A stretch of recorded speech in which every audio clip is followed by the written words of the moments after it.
Chapter 2। हवेली में पहली रात। नायरा को अभिराज सिंह की हवेली में जाना था, पर उसके कदम भारी हो रहे थे। लेकिन ड्राइवर ने उसे कोई मौका नहीं दिया और वो उसे लेकर शहर के बाहरी इलाके में स्थित एक विशाल हवेली में पहुंचा गया। अभिराज सिंह की हवेली। यह कोई आम हवेली नहीं थी। काले पत्थरों से बनी, ओल्ड स्ट्रक्चर वालों लेकिन डरावनी आभा से भरी थी यह हवेली। हवेली इतनी बड़ी थी कि उसमें खो जाने का डर था। बड़े बड़े गेट्स, ऊंची दीवारें और अजीब सी खामोशी, मानो यहाँ हवाएं भी अभिराज के इशारों पर चलती होंगी। गेट खुलते ही दो सर्वेंट आईं, जो बिना किसी सवाल के नायरा का सामान उठाकर अंदर ले जाने लगी। ये देख नायरा हड़बड़ा गई और वह असहज महसूस करते हुए यहाँ वहां देखती रही। क्या मैं अब भी लौट सकती हूँ? नायरा ने अपने मन में सोचा। लेकिन अंदर जाते ही उसने जो देखा, उससे उसे महसूस हुआ कि लौटने का हर रास्ता बंद हो चुका था। हॉल के बीचों बीच अभिराज सिंह बैठा था। उसने ब्लैक शर्ट के ऊपर कोट डाल रखा था। शराब का गिलास उसकी उंगलियों में झूल रहा था और उसकी तेज गहरी आंखें सीधे नायरा पर टिकी थीं। आ गई तो? उसने धीमे लेकिन गहरे लहजे में कहा। नायरा ने गहरी सांस ली और बोली, क्या सच में मेरे पास कोई और चॉइस थी क्या मिस्टर सिंह? अभिराज मुस्कुराया, लेकिन उसकी मुस्कान में एक अलग सा एहसास था। नायरा, शायद तुम अब भी तैयार नहीं हो, पर क्या तुम्हें अभी तक समझ नहीं आया कि यहाँ हमारी मर्जी के बिना कुछ नहीं होता? नायरा ने जवाब नहीं दिया। वो अब तक यह तो समझ चुकी थी कि अभिराज हर चीज को अपने नियंत्रण में रखना पसंद करता है। इसी बात से कहीं न कहीं वो सहमी हुई थी। तभी उसके ख्यालों से अनजान अचानक अभिराज ने अपने हाथ का गिलास नीचे रखा और उठकर उसकी ओर बढ़ा। उसकी चाल में एक शिकारी जैसी लय थी। क्या तुम डर रही हो? अभिराज ने सवाल किया। नायरा ने तुरंत इनकार में सिर हिला दिया, लेकिन उसका दिल बेतहाशा धड़क रहा था। अभिराज अब बस 2 कदम की दूरी पर था। उसकी गहरी मेनली खुशबू नायरा को घेर रही थी। तो ये जो तुम्हारी सांसें तेज हो रही हैं, ये क्या है? उसने नायरा को टीज करते हुए कहा तो नायरा हड़बड़ा गई। नायरा ने खुद को पीछे हटाने की कोशिश की, लेकिन पीछे दीवार थी। अब बचने का कोई रास्ता नहीं था और नायरा उसकी आंखों में देखने लगी। अभिराज ने अपनी हथेली से उसकी ठुड्डी ऊपर उठाई। फिर वो एक तिरछी मुस्कान से बोला, तुम्हें पता है जान, जब हम कुछ चाहते हैं तो उसे हर हाल में पा लेते हैं। ठीक उसी तरह हम तुम्हें भी जल्दी पा लेंगे। मैं कोई चीज नहीं हूं जिसे आपने चाहकर पा लिया, वो उसे बेहद बुरे तरीके से घूरकर बोली। नायरा की आवाज हल्की कांप रही थी, लेकिन उसके शब्दों में गुस्सा भी थी। वो गुस्सा सीधा अभिराज के दिल पर असर किया और वो एक डेविल स्माइल करने लगा। तभी अभिराज ने हल्की मुस्कान के साथ जवाब दिया, सच में? और अगले ही पल उसकी उंगलियां नायरा की सुराईदार गर्दन पर सरकने लगीं। उसका स्पर्श ठंडा था, लेकिन जिस तरह उसने छुआ उसमें एक गहराई थी और नायरा पर एक दावा झलक रहा था।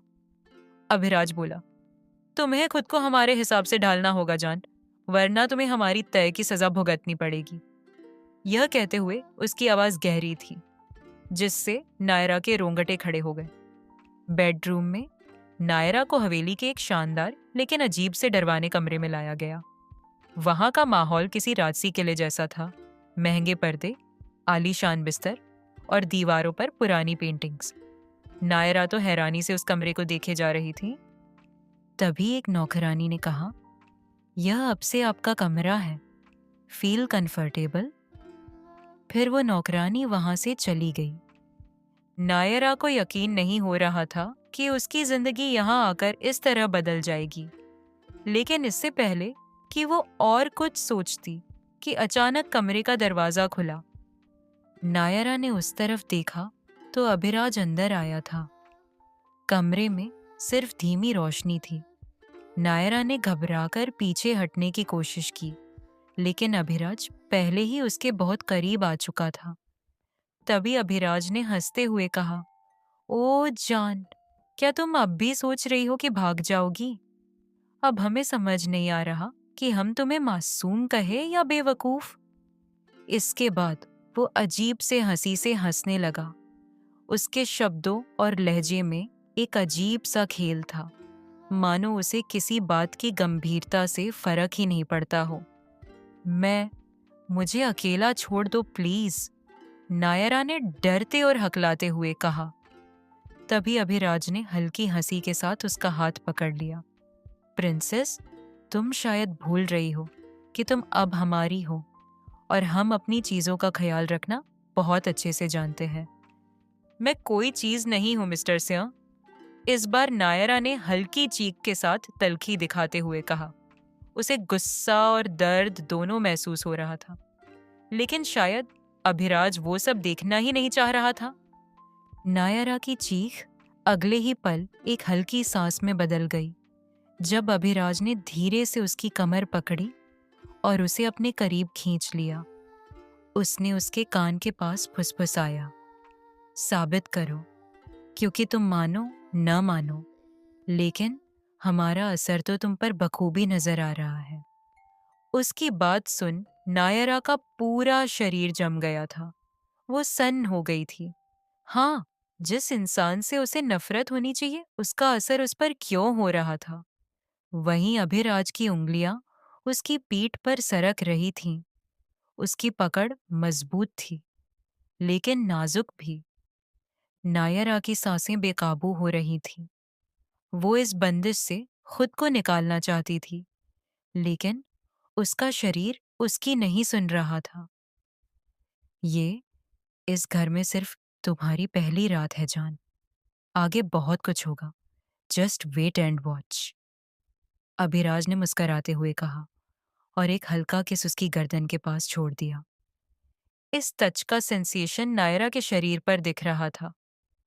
फिर नायरा कुछ और सोच समझ पाती कि अभिराज ने उसके होठों पर अपने होठ रखकर उसे दबाना शुरू कर दिया।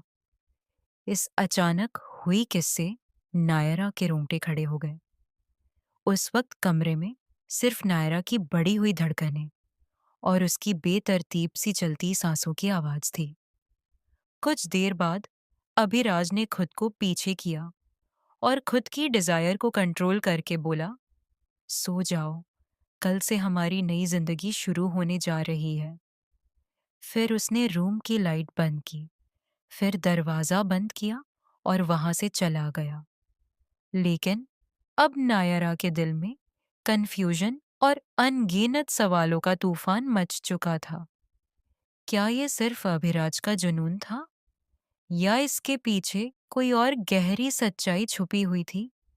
और अभिराज, क्या वो सिर्फ उसे पाना चाहता था, या उसके साथ कुछ और भी खेल खेल रहा था?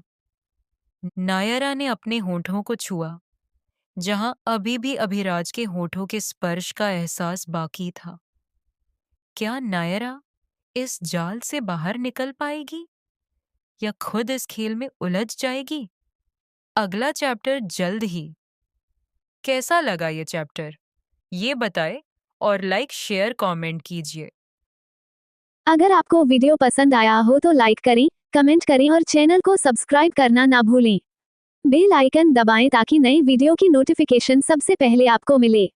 बाय पोकीज, टेक केयर।